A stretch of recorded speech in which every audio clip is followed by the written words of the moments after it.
What's up, guys? It's your girl Matt Cox from A Couture Crafting. It is another Melco Monday. I know you guys are like, what on earth are you up to? Well, I'm sitting at the big guns. This is the M7 because I want to try rope bowls. Rope bowls are all the rage right now. It's crazy. And if I were buying some rope for my rope bowl, I would get it from the Mountain Thread Company.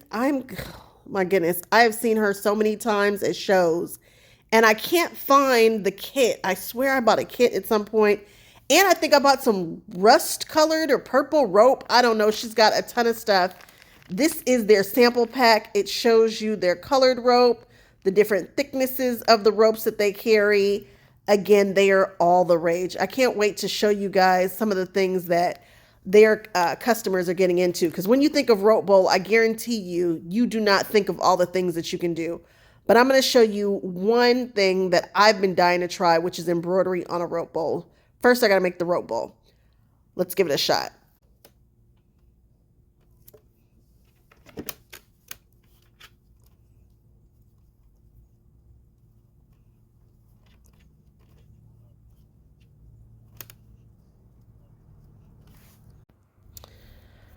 So the first thing I'm going to do is just make a little coil and make sure that the rope is coming off on the right hand side here. And now I'm just going to baste it down by doing a regular zigzag stitch.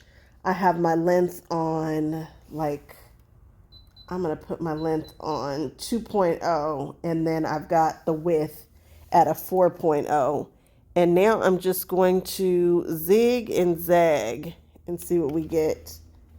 Again, I'm just going right off the top of it. And we'll just let it do its thing. Now, after I do that, I am going to rotate it and let it come back.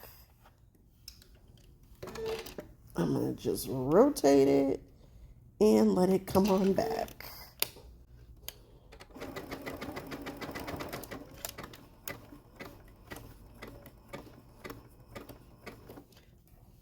Then I'm going to back stitch a little bit.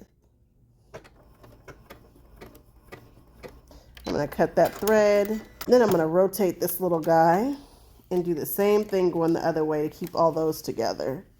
We are just basting this all down.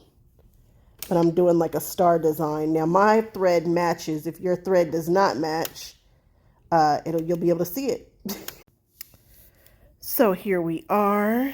The cord, this is the back, this is the front. I needed to go over the center a few more times, but I did not do that. I've seen people put fabric down on the center, but I know that I'm getting ready to do some embroidery, so I'm not worried about this little piece sticking up here. But I should have gone crisscross applesauce through there just a bit more, but I think it looks good. I stopped just when I felt like stopping. I didn't measure anything. I just wanted to give myself a good enough base to embroider on. So it just turns out that this fits the 5.5 hoop perfectly. So now I've got to go pick a design and then we'll be back. So now I've got some sticky back, kind of a, what are they, a tearaway? I think it is. I think it's a tearaway. This is what I'm going to use. It's been a while since I've used it, so I'm just going to put this here. All I'm hooping right now is the sticky back stabilizer. I'm not going to use anything else. Here we go. There we go. And then we just press it, right? And then it's supposed to come out. Sheesh. All right. Now I'm going to score this with a needle. I'm just going to make an X with this little pin. And then I'm going to peel away the stuff and expose the sticky stuff.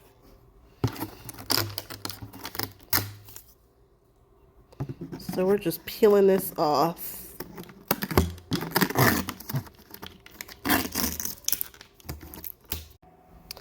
last project that we did used these. We're going to go back to just our regular Melco frame, our magnetic frames, our mighty hoops, our 5.5, which we love. There we go. When I'm working with the other one, it's better to have it in centimeters. Okay. We've got this guy. Here we are. She is all clean, all oiled up. It just so happened that when I turn this around and put it in, that the cord comes off the front, which probably is better. So remember how wherever you put it in, that's going to be your orientation for your little string here. I need to grab my design and center it, and then we'll see how this is going to stitch. I have the presser foot all the way up, and I'm going to use something crazy for the minimum. I think I used 20 on that felt. I'm probably going to double it to like 50 or 60. I don't know. This is obviously, I think this is the 3/16. I don't know, but it's got a lot. So I'm going to put it at a lot, and hopefully that will work. I'll tell you whatever settings I used. So I'm doing a one color design just to kind of play with this and see what we get. I have my minimum at 50 and the presser foot all the way up. And we're going to see if we can get a good stitch out with these settings. All that's left to do is press go.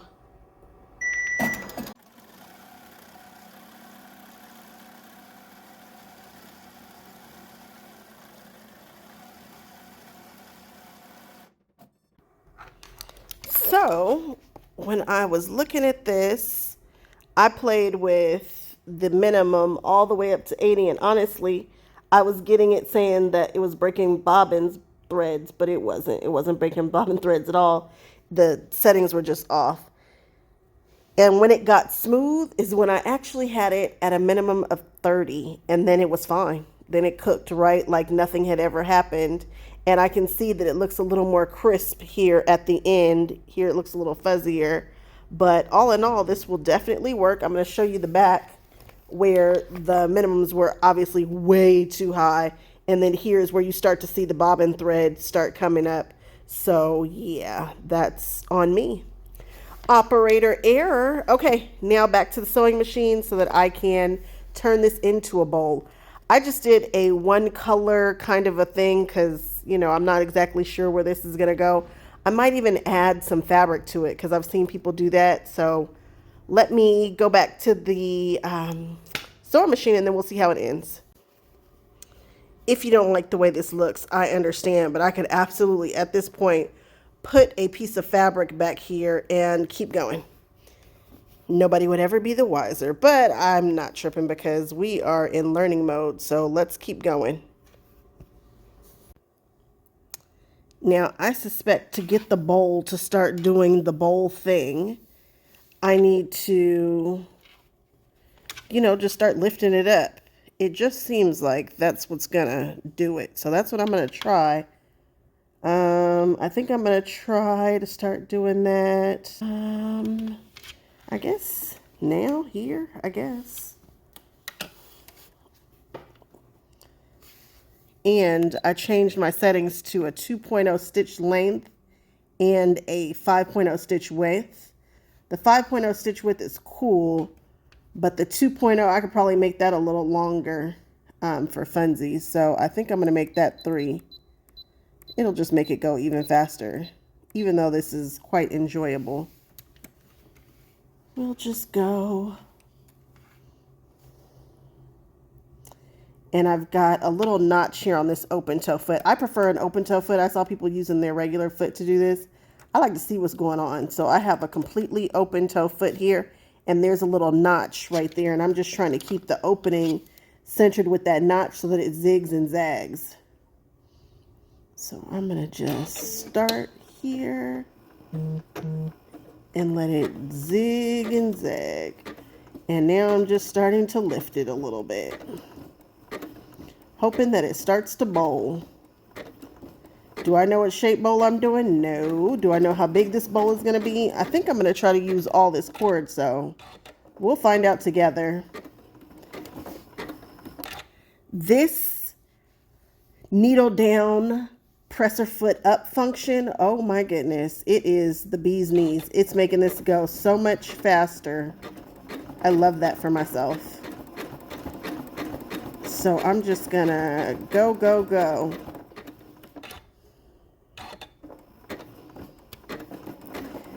And then I'll come back when I start to add these strips. I cut some 1-inch strips for funsies, so we'll see what happens. I'm going to try to start wrapping just to see what's going to happen. Oh, I need to change out my thread color before I start this part. So I think I'm going to backstitch here, and then I will switch out the color.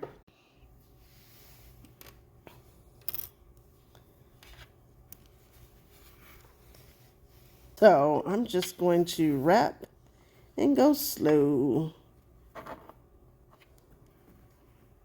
And just kind of let it happen. I was told not to cut this on the bias. It seems like you would want to, but they're like, no, don't do it. So, all right. Works for me.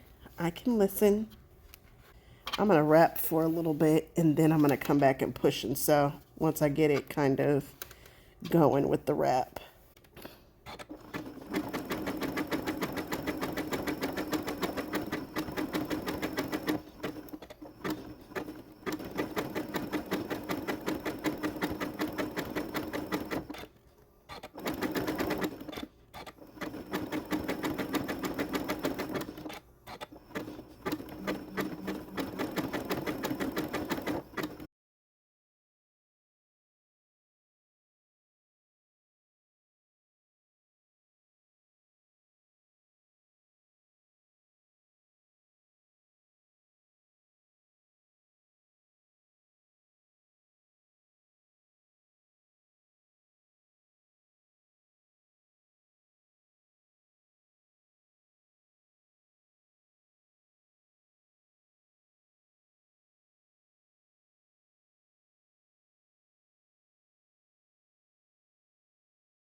So I got to the end of the color, and now I've just cut this guy at a little angle, and I'm just going to tuck him up in here, just like that. And then I'm going to go over it a bunch of times with the zigzag stitch and try to catch it in there. And that's how I'm going to end this one. I've seen people do all kinds of techniques to end it, and they have been spectacular, but we're just going to keep it real simple.